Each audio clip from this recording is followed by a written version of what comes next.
Guys आज के इस वीडियो में हम लोग बात करेंगे एक बहुत ही अहम टॉपिक के बारे में जिसका नाम है रिकर्शंस। और रिकर्शंस क्या होते हैं कि एक फंक्शन अपने आप को खुद ही कॉल करता है और उसके बाद अपने आप को तब तक कॉल करता रहता है जब तक एक बेस कंडीशन मीट नहीं कर जाती है। अब यहाँ पर आप लोगों को ये कंफ्यूजिंग लग सकता है, लेकिन हम लोग इसको step by step break down करेंगे। और उसी के साथ साथ अगर आप लोगों ने प्लेलिस्ट एक्सेस नहीं करी है तो वंस अगेन मैं बोलूँगा कि आप इसे बुकमार्क करके यहाँ क्लिक करके सेव कर लें। अब मैं यहाँ पर आकर जल्दी से एक फ़ाइल बनाऊँगा जिसका नाम होने वाला है tut18.cpp। तो यहाँ पर मैं लिखूँगा जल्दी से tut18.cpp और जल्दी से बॉयलर प्लेट कोड लगा दूंगा। ये मैंने शॉर्टकट आपको बताया ऑलरेडी कि यूज़र स्निपेट्स में जाकर हम स्निपेट बना सकते हैं और ये इस तरह से जो यूज़र स्निपेट है वो हमारा सिर्फ बॉयलर प्लेट लिख कर आ जाएगा। अब मैं यहाँ पर आप लोगों को रिकर्शंस बताऊंगा क्या होता है। देखो क्या होता है, कभी कभी हम लोगों के लिए रिकर्शन से एक प्रॉब्लम को सॉल्व करना आसान हो जाता है। अभी रिकर्शन क्या होता है? रिकर्शन होता है कि एक फंक्शन अपने आप को कॉल कर रहा है वापस से। और रिकर्शन की सबसे बड़ी ड्रॉबैक यही होती है कि इंसान के लिए समझना कभी कभी मुश्किल हो जाता है, इसलिए हर केस में रिकर्शन यूज़ नहीं किया जाता है। लेकिन कुछ केसेस में ये इतना इंट्यूटिव होता है कि इसको इस्तेमाल करके एक्चुअल में आप लोग प्रॉब्लम को आसान बनाते हो। जैसे कि मैं एक प्रॉब्लम आप लोगों के सामने रखता हूँ, फैक्टोरियल। अगर आप लोगों ने नहीं सुना, फैक्टोरियल ऑफ अ नंबर, मान लो मैंने फैक्टोरियल ऑफ अ नंबर की बात की। अब मान लो ये जो फैक्टोरियल ऑफ अ नंबर की बात मैं कर रहा हूँ, मैं आपसे कहता हूँ 6 का फैक्टोरियल निकालो।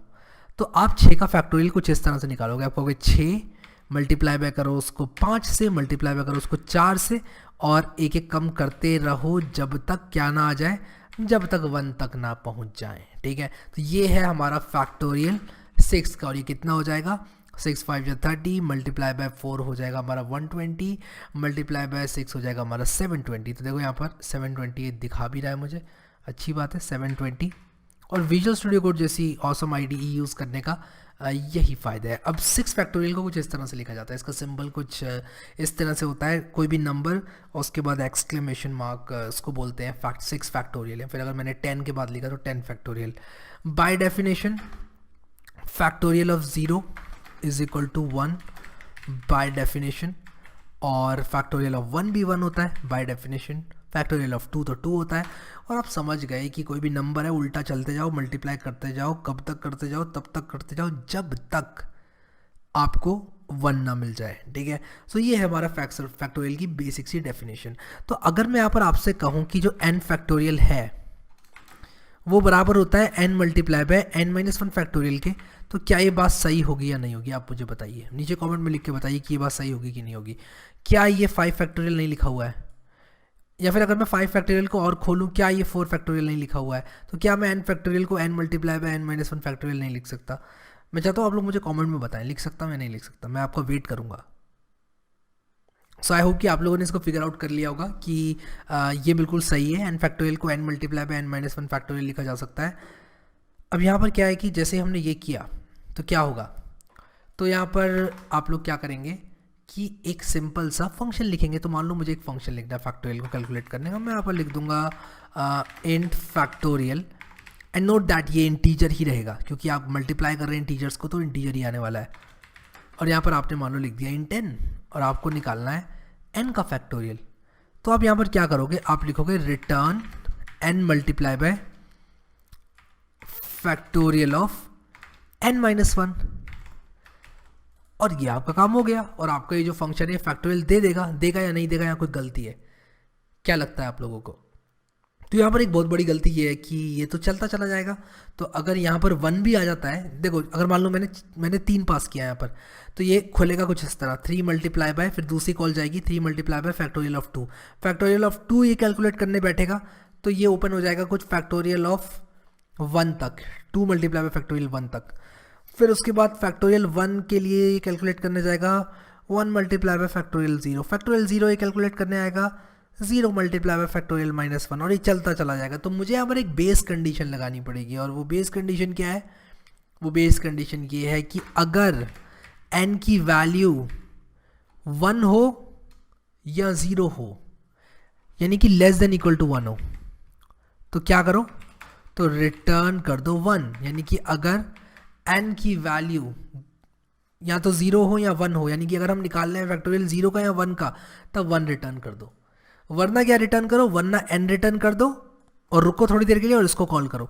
तो ये कुछ इस तरह से इवैल्यूएट होता रहेगा कि फाइनली आप रिजल्ट में अराइव कर जाएंगे। तो ज़रा इसको टेस्ट करते हैं और देखते हैं कि ये काम भी करता है या नहीं करता है। तो मैं यहाँ पर एंटर नंबर लिखता हूँ और एंटर नंबर लिखने के बाद एक एंडल लगा लेता हूँ। और अब मैं यहाँ पर क्या लिखूँगा, मैं लिखूँगा CN और यहाँ पर A लिख दूँगा। और यहाँ पर ज़रा int A भी लिखना ज़रूरी है, वरना क्या होगा कि दिक्कत आ जाएगी, दिक्कत। अब मैं यहाँ पर लिखूँगा the factorial of A is, और यहाँ पर मैं फैक्टोरियल को कॉल कर दूँगा। और मैं यहाँ पर लिख दूँगा फैक्टोरियल ऑफ A और एंडल। ठीक है, ये लिख दिया मैंने यहाँ पर। इसको रन कर लेते हैं थोड़ी देर के लिए। और ये मुझसे पूछना चाहिए जैसे एंटर नंबर, मान लो मैंने 3 किया तो ये कह रहा है 3 का फैक्टोरियल 6 है, और मैं यहाँ पर नंबर ही लिख दूँ अगर, तो कितना अच्छा रहे। तो अगर मैं कुछ इस तरह लिख दूँ फैक्टोरियल ऑफ A और फिर उसके बाद इज़ कुछ इस तरह से लिख दूँ और यहाँ पर स्पेसेस भी दे दूँ तो अच्छा रहेगा। हाँ, तो यहाँ पर जो भी नंबर मैं डालूंगा, जैसे मान लो मैंने 4 डाला तो इसका आ गया 24। तो 4 का क्या फैक्टोरियल होगा, 4 मल्टीप्लाई बाय 3 जो कि होता है 12 मल्टीप्लाई बाय 2 24। तो मैं यहाँ पर क्या कर रहा हूँ, फैक्टोरियल निकाल पा रहा हूँ इस रिकर्सिव फंक्शन से। अब ये किस तरह से कॉल होगा, फैक्टोरियल किस तरह से ये इवैल्यूएट करेगा इसको। तो यहाँ पर सबसे पहले क्या होगा, मैं यहाँ पर आप लोगों को बताता हूँ कि अगर आपने फैक्टोरियल पास किया, किसका किया हमने, 4 का पास किया, तो ये क्या करेगा, सबसे पहले ये बोलेगा चलो ठीक है, यहाँ पर आएगा सबसे पहले बोलेगा ओके फैक्टोरियल 4 तो लेस देन इक्वल टू 1 नहीं है, तो इसको स्किप करेगा और नीचे आएगा बोलेगा चलो ठीक है मैं लिखता हूँ इसको जो तुम बोल रहे हो, कहेगा 4 मल्टीप्लाई बाय फैक्टोरियल 3। चलो ठीक है, ये वैल्यू रिटर्न कर देते हैं। लेकिन बोलेगा 1 मिनट, फैक्टोरियल 3 एक वैल्यू नहीं है, मुझे कैलकुलेट करनी है, तो मैं रिटर्न नहीं कर सकता अभी।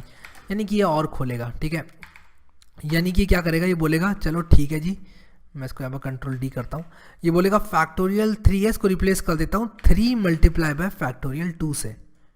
अब ठीक है कहेगा, क्या नहीं यार अभी भी ठीक नहीं है, क्योंकि फैक्टोरियल 2 क्या है, फिर इसकी तो वैल्यू नहीं है। क्या कहेगा, चलो ठीक है यार आगे बढ़ते हैं और फैक्टोरियल 2 को लिखते हैं 2 मल्टीप्लाई बाय फैक्टोरियल 1, क्योंकि जब ये 2 के लिए होगा कॉल फंक्शन तब क्या होगा, यहाँ पर ये कंडीशन फॉल्स हो जाएगी और फिर उसके बाद ये रिटर्न हो जाएगा 2 मल्टीप्लाई बाय फैक्टोरियल 2 माइनस 1 जो कि फैक्टोरियल 1 है। फिर जब फैक्टोरियल 1 को इवैल्यूएट हम करेंगे तो यहाँ पर डायरेक्टली रिप्लेस हो जाएगी वैल्यू 1 से, क्योंकि यहाँ पर ये कंडीशन मेट कर जाएगी if n is less than equal to 1, तो रिटर्न 1 हो जाएगा। और यहाँ पर ये जो वैल्यू है ये फिर फाइनली क्या आ जाएगी मेरी, 4 3 इज 12 मल्टीप्लाई बाय 2 इज 24। ठीक है, तो यहाँ पर ये मेरी आ गई। मैं यहाँ पर लिख भी देता हूँ इसको आप लोगों को समझने के लिए, step by step calculation of factorial 4। तो इस तरह से जो है फैक्टोरियल 4 इवैल्यूएट होगा। तो ये था हमारा बेसिक सा रिकर्शन फैक्टोरियल्स के लिए। और यहाँ पर मैं बताना चाहता हूँ कि यही काम आप आइट्रेटिव अप्रोच से भी कर सकते थे, लेकिन यहाँ पर इस केस में रिकर्सिव अप्रोच जो है वो हमारा बहुत ज़्यादा इंट्यूटिव है, यानी कि बहुत ही आसानी से हमको समझ में आ जाता है कि हम क्या करना चाहते हैं, क्योंकि यहाँ पर सीधे से फैक्टोरियल की परिभाषा के अंदर ही रिकर्शन है। यहाँ पर फैक्टोरियल में ही है कि भाई फैक्टोरियल n का होता है n multiply by n minus 1 का फैक्टोरियल, तो ये परिभाषा का हमने इस्तेमाल करके ही फंक्शन बना दिया। और देखो कितने आराम से हमने फंक्शन बना दिया और कितना समझ में आ रहा है ये, कि हाँ समझ में आ रहा है कि 0 या 1 अगर पास किया तो 1 रिटर्न करना है, वरना क्या रिटर्न करना है, या वरना ये रिटर्न करना है। अब मैं यहाँ पर ये भी लिख सकता था n इज़ 0 और n इज़ 1 रिटर्न 1, या फिर n इज़ लेस देन 2 भी लिख सकता था, क्योंकि लेस देन 2 लिखूंगा अगर तो 0 और 1 के लिए वो ट्रू रहेगा। आप लोग चाहो तो करके देख लो, n लेस देन 2 करोगे तब भी 0 और 1 के लिए ट्रू होगा वो। मैं बस ये चाहता हूँ कि 0 और 1 के लिए ट्रू हो जो भी कंडीशन मैं यहाँ पर लिखूँ, और अगर 0 या 1 आए तो यहाँ पर रिटर्न 1 हो जाए, ताकि कोई फैक्टोरियल 0 भी कैलकुलेट करे अगर तब भी उसको 1 रिटर्न करना चाहिए ना, तो इसीलिए। तो यहाँ पर आशा करता हूँ कि ये चीज़ आप लोगों को समझ में आ गई होगी। और एक और चीज़ जो हमारा रिकर्शन सॉल्व करता है, रिकर्शन का एग्जाम्पल अगर आप लोगों को दूँ तो वो है हमारा फिबोनाची। तो यहाँ पर अगर मैं फिबोनाची सीरीज़ लिखूँ तो हमारी जो फिबोनाची सीरीज़ होती है वो ये नंबर्स होते हैं 1 1 2 3 5 8। अब ये कैसे आती है मैं आप लोगों को बताता हूँ, इमेज लेता हूँ अच्छी सी, और ये यहाँ पर आती है कुछ इस तरह से। देखो सबसे पहले 1 आया, 1 + 1 2 हुआ, 1 1 तो मिला होता है हमको स्टार्टिंग में, टू स्टार्ट विद 2 1 होते हैं। फिर 1 1 को जोड़ा तो 2 आया, फिर इन दो नंबर्स को जोड़ा तो 3 आया, फिर इन दो नंबर्स को जोड़ा 3 और 2 को तो 5 आया, फिर 5 और 3 को जोड़ा तो 8 आया, 8 और 5 को जोड़ा 13 आया, 13 और 8 को जोड़ा तो क्या है 21। फिर उसके बाद जोड़ा हमने 21 और 13 को, तो 34 आया और ऐसे ही सीरीज़ चलती चली जाती है। अब मान लो कि हमको इस सीरीज़ का nth टर्म निकालना है, ठीक है, मान लो हमको nth टर्म निकालना पड़ गया, तो कैसे निकालेंगे? तो nth टर्म निकालने के लिए हम क्या करेंगे, कोई भी हमें टर्म निकालना है nth टर्म, तो हम 34 और 21 को जोड़ेंगे अगर हमें ये निकालना है तो n टर्म निकालने के लिए हमें n-1 और उसके बाद n-2 को जोड़ देना है। और एक चीज़ और हमको रखनी है दिमाग में कि अगर हम फर्स्ट या सेकंड टर्म निकाल लें तो 1-1 रहेंगे वो। तो चलो इसी परिभाषा को इस्तेमाल करके एक फंक्शन लिखते हैं जो कि फिबोनाची सीक्वेंस देता है हमको, और मैं फैक्टोरियल को कमेंट आउट कर दूंगा अभी, एंटर अ नंबर, और मैं उसके बाद यहाँ पर सीधे लिखूँगा, मैं इसको फिब लिख देता हूँ, फंक्शन का नाम फिब लिख देता हूँ, और मैं लिख दूंगा the term in Fibonacci sequence at position, मैं कह रहा हूँ कि इस पोजीशन पर एक ही वैल्यू जो भी होगी, जैसे मान लो 3 है तो थर्ड पोजीशन पर कौन सी वैल्यू है फिबोनाची की वो मुझे मिल जानी चाहिए, ठीक है। तो इसके लिए बिल्कुल एक फंक्शन लिखेंगे फिबोनाची के लिए। तो रिटर्न क्या करेगा, एक इंटीजर रिटर्न करेगा, लेगा क्या, एक इंटीजर लेगा, और मैं कहूँगा यहाँ पर कि रिटर्न कर दो fib of n-2 plus fib of n-1। क्या ये मेरे लिए इनफ रहेगा? अब यहाँ पर मैंने n लिख दिया, मैंने n10 लिखना चाहिए था, बढ़िया। अब यहाँ पर क्या ये इनफ रहेगा, ये एक बहुत बड़ा सवाल है। ये इनफ नहीं रहेगा, मुझे बेस कंडीशन देनी पड़ेगी। तो मैं कहूँगा कि अगर 0 या 1 हो, अगर 0 या 1th पोजीशन पर पूछा जाता है मुझसे, तब मैं 1 रिटर्न कर दूंगा। तो मैं यहाँ पर लिख देता हूँ, मैं कहूँगा कि if n is less than 2, तो मैं कह दूंगा रिटर्न कर दो n, ठीक है। तो रिटर्न कर दो n, वरना रिटर्न करो क्या, ये रिटर्न कर दो। अब एल्स लगाने की ज़रूरत नहीं है, क्योंकि अगर ये रिटर्न हो जाता है फंक्शन तो यहीं पर कहानी खत्म हो जाती है और ये वापस चला जाता है वैल्यू लेके, तो इसलिए एल्स लगाने की ज़रूरत नहीं है। चाहो तो आप एल्स लगा भी सकते हो, उसको एल्स के अंदर रैप कर, थोड़ी रीडेबिलिटी बढ़ जाएगी प्रोग्राम की, लेकिन फाइनली जो कंपाइल होगा वो एक ही प्रोग्राम में होगा। अब यहाँ पर मैंने लिखा फिबोनाची सीक्वेंस एट पोजीशन ये इज़ ये, तो यहाँ पर देखता हूँ कि मैंने यहाँ पर कोई गलती की क्या, मैं सेव नहीं किया, इसको सेव करता हूँ, रन करता हूँ वापस से, एंटर द नंबर। अगर मैं 1 लिखता हूँ तो मुझे 1 मिलना चाहिए। देखो पोजीशन 1 पे 1 है, पोजीशन 0 पे क्या है, वो भी 1 है, और 0 पे 0 बता रहा है। और यहाँ पर देखते हैं क्या प्रॉब्लम आ रही है, और यहाँ पर नंबर 1 पे 1 मिल रहा है, रिटर्न 1 किया है मैंने, ये रिटर्न 0 क्यों कर रहा है? मैंने कहा if n is less than equal to 1, मैंने कहा less than equal to, okay, so less than 2 मैंने किया, ओके, मुझे रिटर्न 1 करना चाहिए, I am sorry, return n नहीं करना चाहिए, रिटर्न 1 करना चाहिए, क्योंकि पहले दो जो नंबर हैं वो 1-1 है। अगर 0 के लिए मैं रन कर रहा हूँ तब भी 1 रिटर्न होना चाहिए, 1 के लिए कर रहा हूँ तब भी 1 रिटर्न होना चाहिए। तो चलो यहाँ पर 0 और 1 के लिए चेक करते हैं। पहले 0 किया मैंने, अगर 0th इंडेक्स पर 1 है, फिर मैंने 1 किया यहाँ पर तो 1 इंडेक्स पर 1 है, फिर उसके बाद मैं यहाँ पर 2 करूँगा तब क्या होगा, तो 2 है। तो यहाँ पर 2 इंडेक्स पर क्या 2 है, देखते हैं, इंटरनेट पर देखते हैं, हाँ 2 है। उसके बाद 3 आना चाहिए, फिर सीधे 5 और 8 आना चाहिए, ठीक है। तो चलो देखते हैं, यहाँ पर मैंने 2 के लिए देखा इसको, फिर मैं इसको 3 के लिए रन करूँगा, फिर उसके बाद मैं इसको 4 के लिए रन करूँगा, और फिर मैं इसके बाद इसको किसके लिए रन करूँगा, 5 के लिए रन करूँगा। तो देखो यहाँ पर ये सीक्वेंस आ गई, देखो 1 1 2 3 5 8, 1 1 2 3 5 8, इसके बाद 13 आना चाहिए। अगर मैं इसको इसके बाद 6 के लिए रन करूँगा तो 13 आना चाहिए, 6 के लिए रन किया तो 13 आ रहा है। तो देखो यहाँ पर हमने ये रिकर्सिव फंक्शन लिख दिया वापस से, जो कि फिबोनाची सीक्वेंस को कैलकुलेट करता है, और यही है रिकर्शंस। अब यहाँ पर एक बात आपको बताना चाहता हूँ कि रिकर्शन हमेशा अच्छा नहीं होता है। कभी कभी क्या होता है कि रिकर्शन आप लोगों को एक बहुत बड़ा ओवरहेड दे देता है। कैसे दे देता है ओवरहेड?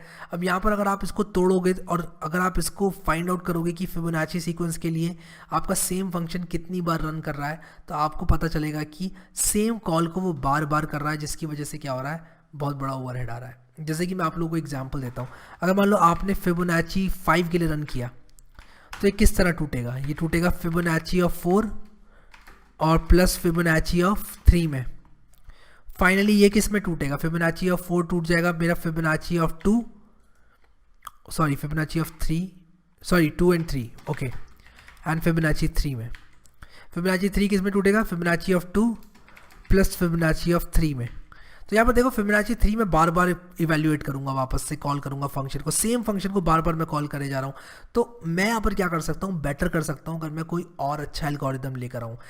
इस केस में आइट्रेटिव अप्रोच शायद बेटर परफॉर्म कर जाए, क्योंकि यहाँ पर हमने क्या किया है, फिबोनाची को बार बार कॉल किया है सेम चीज़ के लिए। तो अगर मैं इन वैल्यूज़ को ऐसा कहीं सेव कर लूँ या फिर इन वैल्यूज़ को सिर्फ एक बार कॉल करूँ तो शायद मेरे लिए अच्छा रहेगा। अब अगर मैं इटरेटिव अप्रोच के साथ जाऊँगा तो वो क्या करेगा, एक एक करके जोड़ेगा नंबर्स को, एक के बाद एक, एक के बाद एक, एक के बाद एक, और वहाँ मैं बेटर अप्रोच के साथ आ सकता हूँ। तो मैं भी इसको कमेंट आउट कर दूंगा। जस्ट मैं आप लोगों को एक हैट्स अप देना चाहता था, एक बात बताना चाहता था छोटी सी, कि जो रिकर्शन होता है वो ऐसा नहीं है कि आइटरेटिव अप्रोच और रिकर्सिव स्ट्रैटेजी, इन दोनों में से आपको हमेशा रिकर्शन जोड़ना है, हमेशा रिकर्शन अपनी प्रॉब्लम को सॉल्व करने के लिए यूज़ करना है। नहीं, ऐसा बिल्कुल भी नहीं है। आप लोगों को अगर लगता है कि आपको समझ में आ रहा है रिकर्शन की मदद से, अगर रिकर्शन उस चीज़ को आसान बना रहा है, तब आप यूज़ कर सकते हो रिकर्शंस, वरना क्या करो, वरना आप जो है अपना आइटरेटिव स्ट्रैटेजी, अगर आपको लगता है प्रॉब्लम सॉल्विंग के लिए आपको मदद कर रही है, तो आप आइटरेटिव स्ट्रैटेजी अपनी यूज़ करो। सो आई होप कि समझ में आ गई होगी ये चीज़ आप लोगों को, आइटरेटिव क्या है, रिकर्सिव क्या है, और फैक्टोरियल किस तरह कैलकुलेट किया, फिबोनाची सीरीज़ किस तरह कैलकुलेट की। आई होप कि एग्जांपल्स इनफ रहेंगे आप लोगों के लिए। और अगर आप लोगों ने अभी तक ये प्लेलिस्ट एक्सेस नहीं करी है हमारी C++ की, इसको जल्दी से इस कोर्स को एक्सेस कर लें, यहाँ क्लिक करके इसको जल्दी से बुकमार्क कर लेना और यहाँ क्लिक करके सेव कर लेना, और ताकि ये प्लेलिस्ट आपकी अपनी हो जाए। अगर आप लोगों ने वीडियो लाइक नहीं किया है अभी तक तो लाइक ज़रूर कर देना, और ये जो सोर्स कोड है वो आप लोगों को बहुत जल्दी मिल जाएगा। डिस्क्रिप्शन में आप लिंक क्लिक करोगे तो आपको सोर्स कोड अपलोडेड मिलेगा वेबसाइट पर, वहाँ से आप लोग कॉपी वगैरह कर सकते हो। सो अभी के लिए इस वीडियो में इतना ही guys. Thank you so much guys for watching this video, and I will see you next time.